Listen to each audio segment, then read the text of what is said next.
अस्सलाम वालेकुम बच्चों। आज हम सेकेंड ईयर इकोनॉमिक्स का लेक्चर नंबर 6 स्टार्ट करेंगे। आज बच्चों 9 जून सन 2020 तारीख़ है।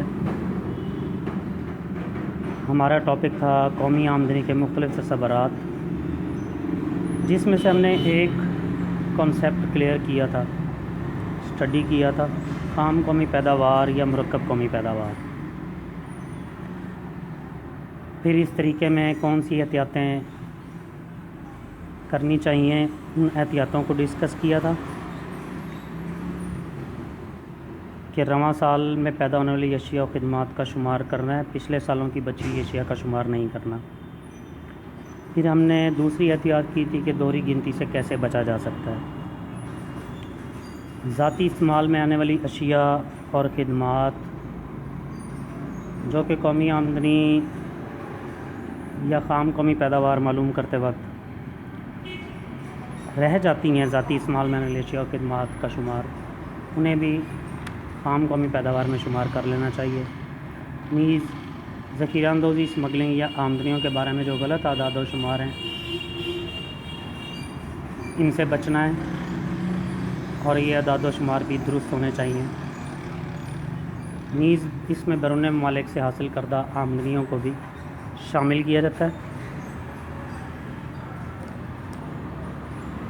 इन्हें हमने तफसील से स्टडी किया था पिछले लेक्चर में, हमने लेक्चर नंबर 7 में।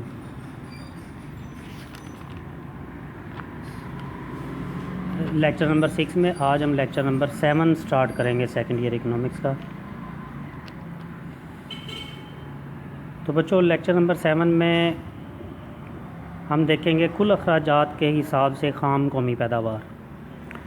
ये बच्चों जो आपके सामने पेज दिया हुआ है बुक का, इसमें मैंने डबल अंडरलाइन कर दिया है, ये हेडिंग बन जाएगी। और इस तरह से हम देखते हैं कि ये कौन से अखराजात हैं, किन मुद्दात पर ख़र्च किया जाता है। उन तमाम अखराजात को जमा कर लेना है जो साल भर में अशिया और ख़िदमात पर किए जाते हैं। बच्चों सबसे पहले हम निजी सरफ़ी ख़र्च देखेंगे, प्राइवेट कंजम्पशन देखेंगे, यानी आम लोग साल भर में अपनी ज़रूरियात ज़िंदगी पर जो ख़र्च करते हैं, उन तमाम अखराजात को जमा कर लिया जाता है। मसलन ख़ुराक के हवाले से जितनी भी अशिया का इस्तेमाल किया जाता है, इसके अलावा रिहाइश पर आने वाले अखराजात, यानी घर में जितने भी अखराजात होते हैं, घरेलू लवाज़मात, बिजली का ख़र्च, गैस का ख़र्च, दीगर घर की ज़रूरी अशिया की ख़रीदारी पर होने वाला ख़र्च। इसके बाद हम देखते हैं कि लिबास पर आने वाला ख़र्च, यानी पहनने वाली अशिया पर जितना भी ख़र्च आता है, चाहे वो कपड़े हैं, चाहे वो जूते हैं, चाहे वो मेकअप का सामान है, चाहे वो घड़ी है, कोई भी सामान है, वो तमाम अशिया जो ज़रूरियात ज़िंदगी हैं हमारी, उन पर जितने भी अखराजात हैं साल भर के, उनको जमा कर लिया जाता है। दूसरे नंबर पर हम हुकूमत का सरफ़ी ख़र्च देखते हैं। निजी सरफ़ी ख़र्च के बाद गवर्नमेंट या पब्लिक कंजम्पशन एक्सपेंडिचर्स। हुकूमत भी ख़र्च करती है, यानी वो अपने सरकारी मुलाजमों को साल भर की तनख्वाहें देती है, अलाउंसेस देती है, दीगर मराहत देती है। तो उस हवाले से जितना भी ख़र्च करती है गवर्नमेंट, मुख्तलिफ़ अशिया की ख़रीदारी पर ख़र्च करती है, मुख्तलिफ़ ख़िदमात की ख़रीदारी पर ख़र्च करती है, मुल्क की दिफा पर ख़र्च करना पड़ता है, मुल्क की अमन-ओ-अमान बरकरार रखने के लिए ख़र्च करना पड़ता है, तालीमी तिब्बी सहूलतें देनी पड़ती हैं, माशरती सहूलियात फ़राहम की जाती हैं। तो उन तमाम अखराजात को जमा कर लिया जाता है जो हुकूमत करती है।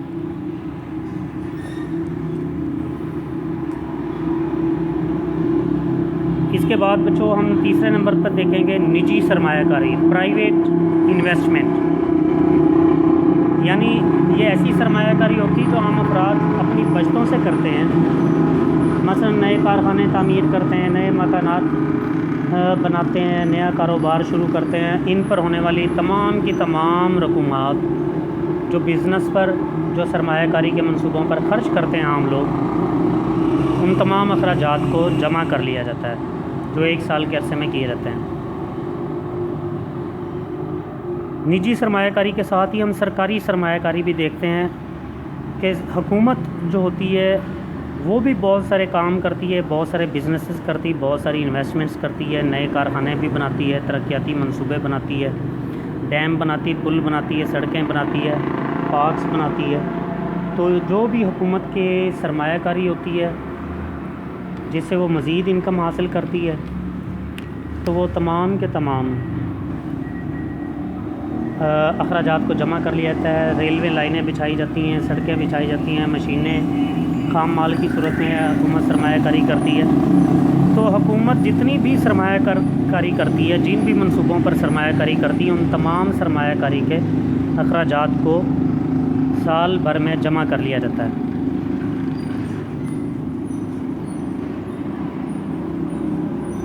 फिर हम इसमें मज़ीद अखराजात को ऐड करेंगे।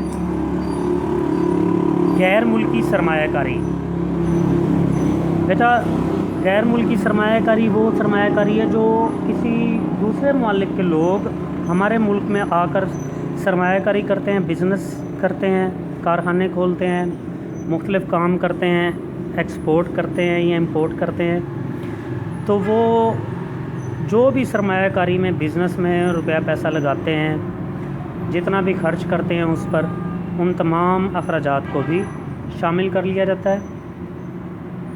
यहाँ पर ये बात याद रखेंगे कि वो पाकिस्तानी जो बाहर जाकर फिर खर्च करते हैं,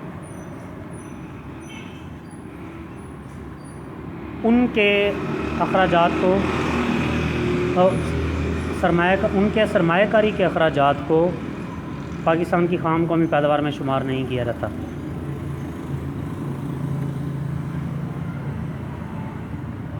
फिर हम बरामदात और दरामदात का दरमियानी फ़र्क भी निकालेंगे। हम इसे बरामदात और दरामदात, अगर बरामदात की मालियत और दरामदात की मालियत, बरामदात वो अशिया होती हैं जो हम दूसरे मालिक को एक्सपोर्ट करते हैं, बेचते हैं, उनकी जितनी भी मालियत बनती है हम उनसे वसूल करते हैं। और दरामद करते हैं, कुछ अशिया बाहर से दूसरे मालिक से मंगवाते हैं, और जितनी मालियत की अशिया मंगवाते हैं इन दोनों का डिफरेंस निकाल लिया जाता है, फ़र्क निकाल लिया जाता है। फ़र्ज़ करें कि एक्सपोर्ट जो हम बाहर अशिया बेचते हैं वो 1 अरब रुपए की हों, और दूसरे मालिक से जो अशिया मंगवाते हैं हम वो 90 करोड़ रुपए की हों, तो 10 करोड़ रुपए का फ़र्क निकल आएगा, हमें प्रॉफिट होगा 10 करोड़ रुपए का, हमें इजाफ़ी मिलेंगे, उसको खाम कौमी पैदावार में जमा कर लिया जाता है। लेकिन अगर हमारी दरामदात की मालियत बरामदात की मालियत से ज़्यादा हो, यानी हमने बाहर तो अशिया बेची 1 अरब रुपए की और बाहर से जो मंगवाई हैं वो 110 अरब रुपए की अशिया मंगवा ली हैं, तो 10 करोड़ रुपए हमें इजाफ़ी देने पड़ेंगे। तो वो 10 करोड़ रुपए माइनस कर दिए जाएंगे खाम कौमी पैदावार में से। बच्चों, इसे अच्छी तरह से 2-3 मरतबा स्टडी करके समझ लेंगे। आखिर में बच्चों हम इसकी इक्वेशन बनाएंगे, कुल अखराजात के हिसाब से खाम कौमी पैदावार की इक्वेशन बनेगी। ये मार्कर से हेडिंग देनी होती है और मार्कर से ये इक्वेशन लिखनी है। आपने ये जो ऊपर हमने जितने भी अखराजात लिखे हैं, आप ये अखराजात ये हेडिंग्स को ही जमा कर लेंगे। मसलन सर्फ लिखा हुआ है इक्वेशन के अंदर, प्लस सरमायाकारी प्लस हुकूमती खर्च, हुकूमती सरमायाकारी प्लस बरामदात माइनस दरामदात।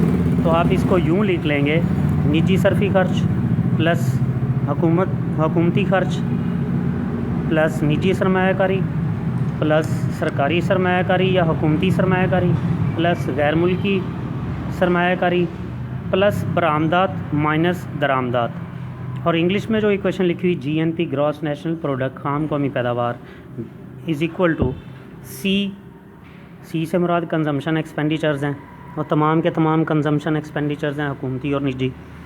आई प्लस आई किया गया, आई इन्वेस्टमेंट एक्सपेंडिचर हैं, सरमायाकारी के अखराजात हैं, चाहे वो हुकूमती है या निजी है। इसी तरह से प्लस गवर्नमेंट एक्सपेंडिचर्स हैं, और फिर प्लस कर देंगे हम इसमें एक्सपोर्ट्स माइनस इंपोर्ट्स। एक्सपोर्ट को X से डिनोट किया गया, इंपोर्ट्स को M से डिनोट किया गया। तो एक्सपोर्ट में से इंपोर्ट्स माइनस करके जो बाकी तवाज़ुन तिजारत की फाजिल रकम बचेगी उसे हम इसमें जमा कर लेंगे। तो बच्चों, इसको अच्छी तरह से तैयार कर लेंगे। आज का टॉपिक हम यहाँ पे ख़त्म करते हैं। नेक्स्ट टॉपिक में हम दूसरा कॉन्सेप्ट स्टडी करेंगे, खालिस कौमी पैदावार और आगे फिर ख़ाम मुल्की पैदावार। जितने भी कॉन्सेप्ट कल हम स्टडी कर पाएंगे वो हम करेंगे। बच्चों इनको अच्छी तरह से तैयार रखेंगे, ये पूरी बुक के अंदर ये कॉन्सेप्ट्स का इस्तेमाल होता है, इनको भूलना नहीं है। अल्लाह हाफ़िज़, अस्सलाम वालेकुम।